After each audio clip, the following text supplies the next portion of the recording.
रसिक मित्रांनो, आज एक वेगळी कविता तुमच्या समोर सादर करतो आहे. कवितेचं नाव आहे म्हैस एक संवाद. काय आहे ही कविता? तर आपल्याला स्वातंत्र्य मिळाल्यानंतर लोकशाही शासन पद्धती आपण स्वीकारली. कल्याणकारी लोकशाही अशी ही संकल्पना, पण सामान्यातल्या सामान्य माणसाला मात्र या कल्याणकारी लोकशाहीचा अनुभव फारसा येत नाही. म्हणून त्याच्या मनातल्या ज्या भावना आहेत, संताप आहे, क्रोध आहे, हा म्हशीच्या मुखातून मी व्यक्त केलेला आहे. असं म्हणतात की ज्ञानेश्वरांनी रेड्याच्या मुखातून वेद वदवले, मी मात्र लोकशाहीच्या वेदनेचा वेद म्हशीच्या मुखातून वदवलेला आहे. इथे मी म्हणजे सत्ता आणि म्हैस म्हणजे सर्वसामान्य जनता, असं हे रूपक आहे. तर कवितेचं नाव म्हैस एक संवाद.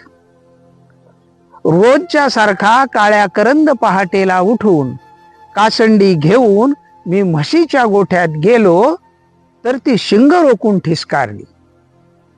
ती शिंग रोखून ठिसकारली, म्हणाली, थांब, तुझ्या बायकोनं वाढलेलं हे स्वातंत्र्योत्तर शिळं अन्न आणि शिळं वर्तमानपत्र सावकाश खाऊ दे. मी म्हणालो भलतीच उद्धट झालीस.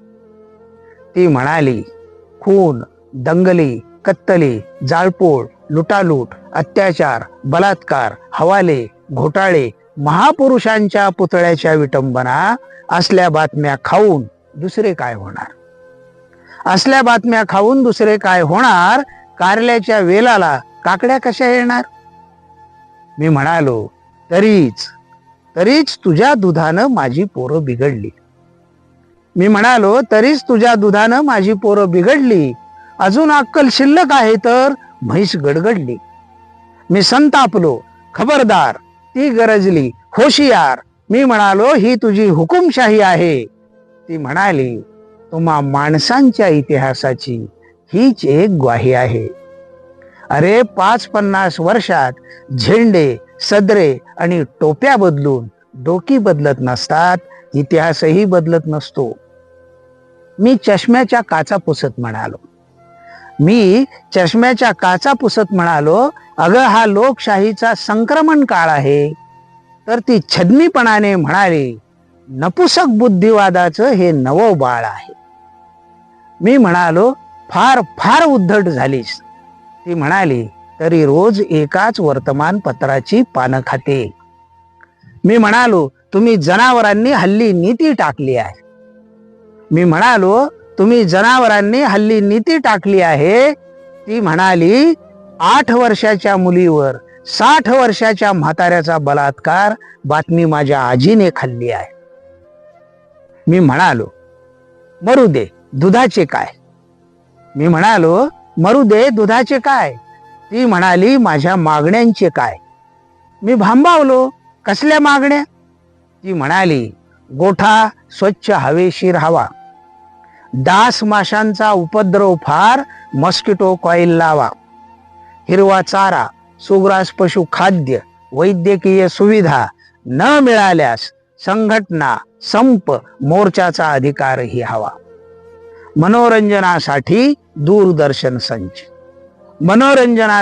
दूरदर्शन संच, संडे, सेकंड, फोर्थ सॅटरडे सुटी हवी. मी आश्चर्याने म्हणालो, इंग्रजी बोलतेस? तशी ती म्हणाली, काल खाण्यात टाइम्स ऑफ इंडिया आला होता. मी म्हणालो, अगं हे सारे अजून आमच्या नशिबी आले नाही. ती म्हणाली, थांब, अजून माझे झाले नाही. मी वैतागलो, आता काय राहिले? तेव्हा ती अधोवदना लाजत मूर्खत म्हणाली, मला प्रेम करण्यासाठी परदेशी रेडा हवा. मी किंचाळलो, अरे हट, सारे जहां से अच्छा हिंदुस्तान हमारा. ती पिसाळली चुप. बादली दुधासाठी जर्सी चालते. धवल क्रांती काय? बघ माझ्या लेकरांच्या ओठावर उन्हाळ्याला आली साय. मी म्हणालो, झाले तेवढे पुरे झाले. ती म्हणाली, महत्वाचे तेवढेच राहिले. मी संतापलो, आता काय राहिले? ती म्हणाली, मी मुदतपूर्व कधीही वेध घेणार. मी म्हणालो देशाला कसे परवडणार, चंदी चाऱ्याचा प्रश्न, त्यात तुझे रेडकूही मरणार. तेव्हा डोळ्यातून आग ओकत ती म्हणाली, दुधाला चटावलेले गवळी तुम्ही माझी रेडक मारून कातड्यात भुसा भरता आणि थानातून प्राणवाहीपर्यंत मला पिळत राहता, म्हणून मुदतपूर्व वेध, म्हणजे दूधही नाही आणि पिळायला पुढची पिढीही नाही. मी म्हणालो शक्य नाही, कदापि नाही, त्रिवार नाही. त्रिवार नाही. ती म्हणाली, लाथ पाहिलीस का, काशेला हात लावायचं काम नाही. धन्यवाद.